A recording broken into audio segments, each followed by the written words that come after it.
بھائیو، اسلام نے جو میاں بیوی کا جو ریلیشنشپ ہے اس کے حوالے سے جو توہمات پائی جاتی تھیں اسلام سے پہلے بھی اور آج بھی ہمارے پڑوسی ملک کے اندر ہندوؤں کے معاشرے کے اندر جو توہمات پائی جاتی ہیں اس کو کنڈیم کیا. اور سورۃ البقرہ کی آیت نمبر 223 اس حوالے سے بڑی اہم ہے. اعوذ باللہ من الشیطان الرجیم، بسم اللہ الرحمن الرحیم. نساؤکم حرث لکم، تمہاری بیویاں تمہاری کھیتیاں ہیں. فأتوا حرثکم انا شئتم، پس اپنی کھیتیوں کے پاس آؤ جہاں سے تمہاری مرضی ہو. یعنی اپنی بیویوں کے ساتھ تعلق قائم کرو، خواہ آگے سے خواہ پیچھے سے، لیکن ہونا اس جگہ پہ چاہیے کہ جو کھیتی کا مقام ہے. کھیتی کیا ہوتی ہے؟ جہاں پر آپ دانا بوئیں گے تو وہاں سے درخت نکلے گا. اور ظاہر ہے کہ وہ عورت کا مقام آگے کا مقام ہے جس کو ہم عربی کے اندر قبول کہتے ہیں. چاہے آگے سے ہو چاہے پیچھے سے، لیکن صحبت کا مقام وہی ہوگا. اس کھیتی کی طرف آؤ، یعنی وہاں پر بیج بو، اللہ تعالیٰ تمہیں اولاد دے گا. اس کانٹیکس میں ایک حدیث ہے اسی آیت کے، آپ سمجھ لیں تفصیل کے اندر، بخاری اور مسلم دونوں میں موجود ہے. صحیح بخاری میں 4528، صحیح مسلم میں 3535 اور مشکات میں 3183، کہ یہودیوں کا یہ عقیدہ تھا کہ اگر کوئی شخص اپنی بیوی کے ساتھ پچھلی سائیڈ سے صحبت کرے، یعنی صحبت تو صحیح جگہ پر کرے لیکن بیک سائیڈ سے، تو اس کی اولاد پھینگی پیدا ہوگی.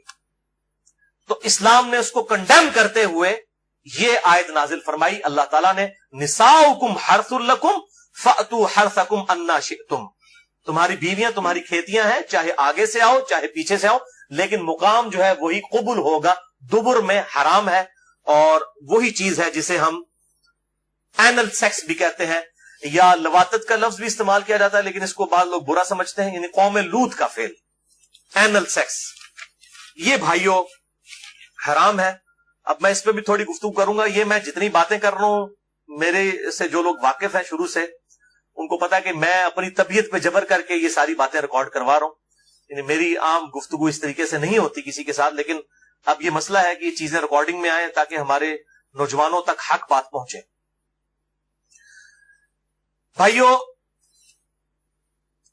بیویوں کے ساتھ مکمل طور پر جنسی تعلق، سیکچول ریلیشن شپ، اس کی اجازت ہے سوائے قوم لوط کے عمل کے، جسے اینل سیکس کہتے ہیں، یعنی دبر کے اندر صحبت کرنا.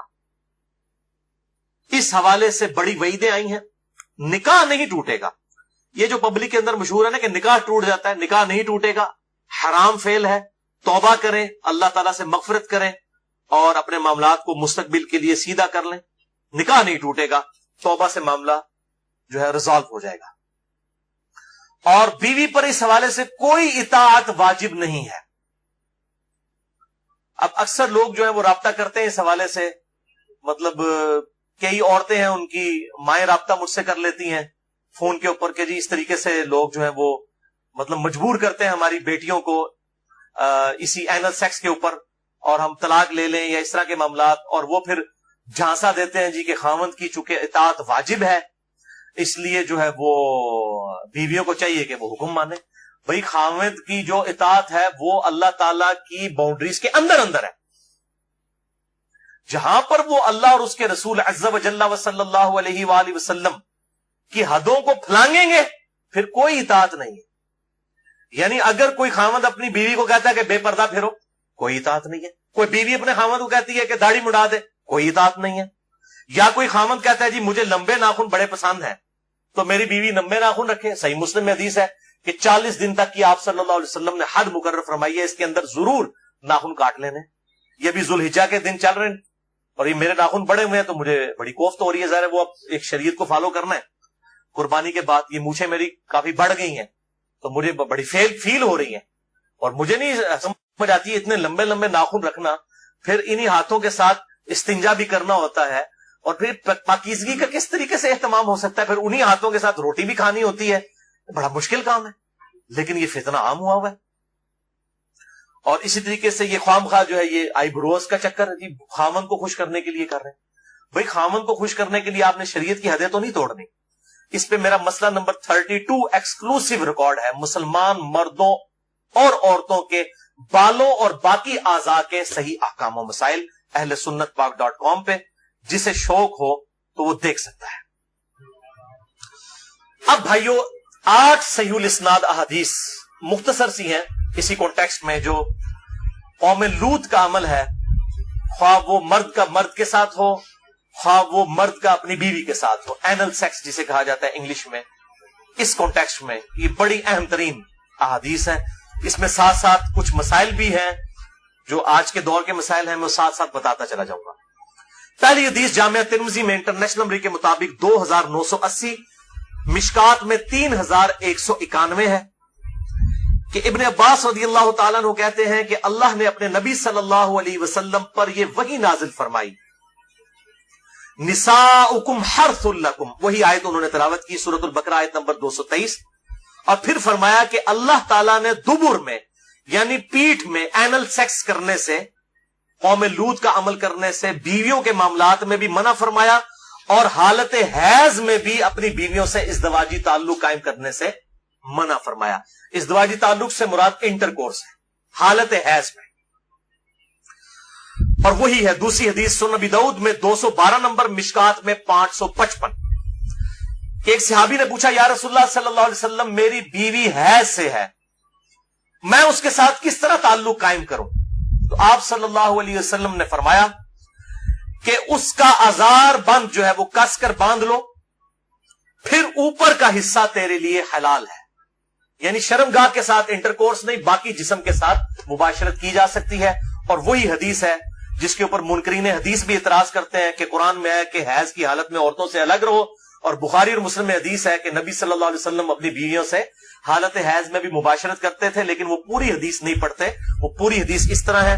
تیسری حدیث صحیح بخاری میں 302، صحیح مسلم میں 680 ہے کہ اما عائشہ رضی اللہ تعالیٰ عنہ کہتی ہیں کہ نبی صلی اللہ علیہ وسلم جب امہات المومنین سے ازدواجی تعلق قائم فرمانا چاہتے جبکہ وہ حالت حیض میں ہوتی، تو ان کو حکم دیتے کہ وہ ایک آزار بند باندھ لیں، پھر آپ صلی اللہ علیہ وسلم باقی جسم کے ساتھ اپنی بیویوں کے ساتھ مباشرت کرتے تھے۔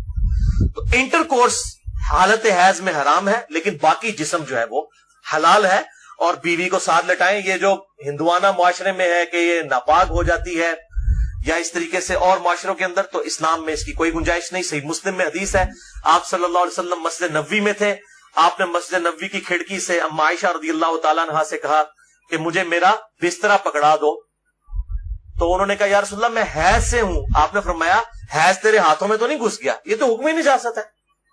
اس طریقے سے صحیح مسلم میں حدیث ہے کہ نبی صلی اللہ علیہ وسلم میری گود میں سر رکھ کر قرآن پڑھا کرتے تھے، حالانکہ میں حالت حیض میں ہوا کرتی تھی۔ تو یہ حالت حیض حکمی نجاست ہے، اس میں عورت آٹا بھی گوندھ سکتی ہے اور کھانا بھی پکا سکتی ہے، کوئی مسئلہ نہیں ہے۔ اسی طریقے سے اگر کسی پہ غسل فرض ہے تو بس اتنا ڈیلے نہ کرے کہ نماز قضا ہو، باقی وہ کوئی حقیقتاً تو پلید نہیں ہے، حکمی نجاست کے اعتبار سے ہے۔ بخاری اور مسلم کی متفق علیہ حدیث ہے، حضرت ابو ہریرہ کہتے ہیں مجھ پہ غسل فرض تھا، نائٹ فال احتلام کی وجہ سے میں جا رہا تھا، آپ صلی اللہ علیہ وسلم راستے میں ملے اور آپ صلی اللہ علیہ وسلم مجھ سے گفتگو فرمانے لگے، میں چپکے سے کھسکا جا کے غسل کر کے واپس آیا۔ آپ نے فرمایا ابو ہریرہ کہاں گئے تھے؟ کہ یا رسول اللہ میں ناپاک تھا تو غسل کرنے گیا۔ آپ نے فرمایا مومن کبھی ناپاک نہیں ہوتا، یہ حکمی نجاست ہے، حقیقتاً تو نہیں۔ حکمی یہ ہے کہ شریعت کے پوائنٹ آف ویو سے نماز پڑھنے کے اعتبار سے انسان جو ہے وہ اس کے لیے غسل ضروری ہے۔ اب جس شخص کا وضو نہیں ہے وہ ناپاک تو نہیں ہے، لیکن نماز پڑھنے کے اعتبار سے ناپاک ہے، نماز کے لیے اسے وضو کرنا پڑے گا۔ اس کو کہتے ہیں حکمی نجاست، حقیقی نجاست الگ ہے، حکمی الگ۔ اس میں نے بڑی ڈیٹیل سے لیکچر دے دیا ہے، مسئلہ نمبر 42، عورتوں کے حیض و نفاس کے مسائل، وضو، غسل، استنجا، بڑی ڈیٹیل کے ساتھ تقریباً 2.25 گھنٹے کی گفتگو ہے اہل سنت پاک .com پہ۔ چوتھی حدیث جامعہ ترمذی میں 135، سنن ابن ماجہ میں 639، مشکات میں بھی موجود ہے 551 نمبر، کہ آپ صلی اللہ علیہ وسلم نے فرمایا، 3 چیزیں فرمائی۔ نمبر 1، جس شخص نے حیض والی عورت سے انٹرکورس کیا، ازدواجی تعلق قائم کیا۔ نمبر 2، جس نے کسی عورت کے ساتھ قوم لوط والا عمل یعنی اینل سیکس کیا۔ اور نمبر 3، جس نے کسی کاہن کے پاس جا کے کوئی بات مستقبل کی پوچھنے کی کوشش کی، جن لوگوں نے یہ 3 کام کیے، آپ صلی اللہ علیہ وسلم نے فرمایا تو اس شخص نے محمد صلی اللہ علیہ وسلم پر نازل شدہ شریعت کا کفر کر دیا، انکار کر دیا، اگر وہ یہ 3 کام کرتا ہے۔ یہ کفر وہ والا نہیں ہے کفر کے اسلام سے نکل جائے گا، یہ کفر عربی والا ہے، یعنی انکار، گویا کہ اس نے شریعت کا پریکٹیکلی انکار کر دیا۔ بولے اعوذ باللہ تعالی۔ 5ویں حدیث سنن ابن ماجہ میں 1924، مشکات میں 3192، کہ آپ صلی اللہ علیہ وسلم نے فرمایا بے شک اللہ تعالی حق کہنے میں شرم محسوس نہیں کرتا، تم عورتوں کی پیٹھ میں مباشرت مت کرو، ان کے ساتھ انٹر کورس اینل سیکس والا مت کرو۔ 6ٹھی حدیث سنن ابی داؤد میں 2162 اور مشکات میں 3193، کہ آپ صلی اللہ علیہ وسلم نے فرمایا جو شخص اپنی بیوی کے ساتھ قوم لوط والا عمل کرے اللہ کے ہاں وہ ملعون ہے، اللہ کی لعنت ہے اس پر، وہ اللہ کی رحمت سے دور ہے۔ 7ویں حدیث سنن ابن ماجہ میں 1923، مشکات میں 3194، کہ آپ صلی اللہ علیہ وسلم نے فرمایا جو شخص قوم لوط والا عمل کرے گا اپنی بیوی کے ساتھ، اللہ تعالیٰ قیامت والے دن اس کی طرف نظر رحمت بھی نہیں فرمائے گا، والعیاذ باللہ تعالی۔ اور 8ویں حدیث جامعہ ترمذی میں 1165، مشکات میں 3195، کہ اللہ تعالیٰ اس پر نظر رحمت نہیں فرمائے گا جو کسی مرد کے ساتھ یا کسی عورت کے ساتھ قوم لوط والا عمل کرے، اینل سیکس کرے، بولے اعوذ باللہ تعالی۔